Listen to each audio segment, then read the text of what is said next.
શું Russia Ukraine યુદ્ધનો અંત લાવી શકશે ટ્રમ્પ? રવિવારે ફ્લોરિડામાં અમેરિકાના રાષ્ટ્રપતિ ડોનાલ્ડ ટ્રમ્પ અને યુક્રેનના રાષ્ટ્રપતિ ઝેલેન્સ્કી વચ્ચે બેઠક યોજાઈ.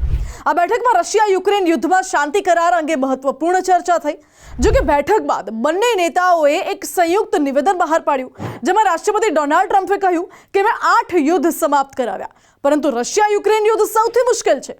યુક્રેન અને રશિયા શાંતિ કરારની પહેલા કરતાં વધુ નજીક છે, પરંતુ વાટાઘાટો હજુ પણ તૂટી શકે છે અને યુદ્ધ લંબાઈ શકે છે, આવું ટ્રમ્પ બોલ્યા. બીજી બાજુ રાષ્ટ્રપતિ ઝેલેન્સ્કીએ પણ પોતાના મંતવ્યો રજૂ કર્યા અને આ બેઠકને સકારાત્મક ગણાવી. કહ્યું કે 20 મુદ્દાની શાંતિ યોજના પર 90% સંમતિ થઈ ગઈ છે અને યુએસ યુક્રેન સુરક્ષા ગેરંટી પર 100% સંમતિ થઈ છે. રાષ્ટ્રપતિ ઝેલેન્સ્કી ટ્રમ્પના કાર્ય બદલ આભાર માન્યો.